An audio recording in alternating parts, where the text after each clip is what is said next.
if anyone tries to tell you that there's nothing you can do to persuade them to get the COVID-19 vaccine, tell them they're wrong. And we have the facts to prove that. Over the past week, we've seen an overwhelming response to our vaccine incentive program. It's a win for the people of Harris County, and it's a much needed boost to the healthcare workers that have been working day after day, seeing tragedy, unnecessary tragedy in their hospitals, and so many families that continue to struggle with this virus. Here's some details and some context. For the 3 weeks prior to the start of our cash incentive program, our public health department administered an average of 431 first doses per day. The same day we announced the program, the number of first doses almost doubled to 914. The next day, Wednesday, 1,596 people sought a first dose. And it's just gone up from there. On Saturday alone, over 2,700 people, a 529% increase, sought a first dose from Harris County Public Health. This is an incredible achievement, and I want to thank commissioners who supported this initiative, Commissioner Adrian Garcia and Commissioner Rodney Ellis. To deal with this surge, we're taking action. Starting today, we're opening an additional mass vaccination site at Sheldon ISD Panther Stadium. That site will have the capacity to provide 1,500 vaccines per day. It's located at 11411 CE King Parkway in Sheldon. Hours will be the same as current hours, 9 to 7, Tuesday through Sunday.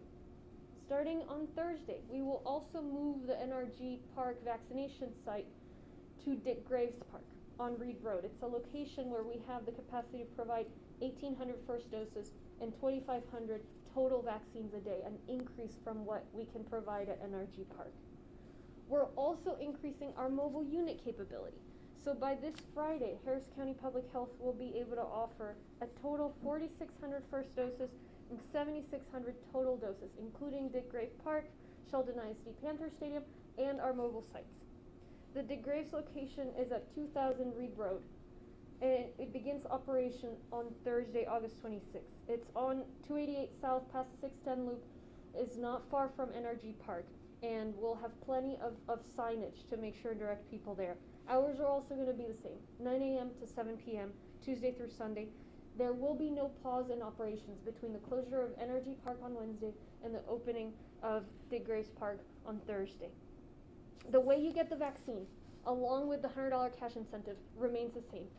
Show up, register online, get your vaccine, receive $100, a $100 cash card for the vaccine.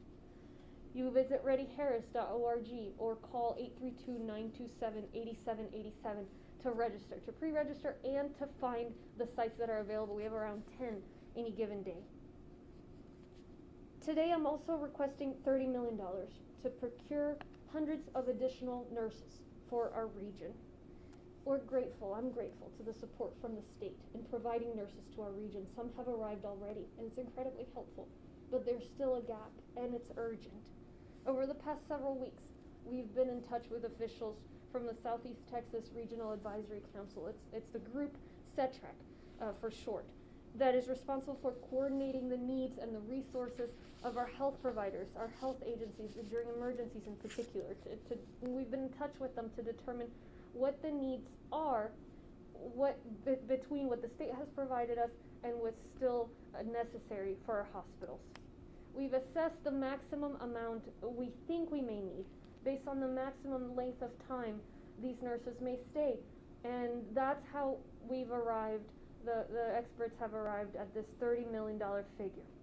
To be clear, we do not anticipate that this entire amount will be needed, and we will work to keep the total expenditures as low as possible. And again, this is an estimate that we received from the Southeast Texas Regional Advisory Council based on their survey of area hospitals. Harris County Public Health and CETRAC will also work to ensure that these nurses come from outside our region. So we're not just taking nurses from one hospital and putting them in another hospital. Depending on how quickly we can get this contract out, I'm going to put it before the members of court as the first item of business in Commissioner's Court today. These nurses could be here within 72 hours, and so we need to hurry up and get that out the door. The request will support hospitals around the county, not just our public hospitals. And let me close with a brief update on the Small Business Recovery Fund, a relief fund that we announced here just a couple weeks ago. Since we announced, we've had a lot of questions from small business owners about how the program works, and that's a $30 million program to support the smallest of small businesses throughout our community. The application period opens September 20th, but today the website is available, and so folks can begin reviewing the requirements, checking out any frequently asked questions, and reaching out if they have questions about how to apply. The website is harriscountybusinessrelief.org. So I encourage small business owners who've been impacted by the pandemic to check out that website.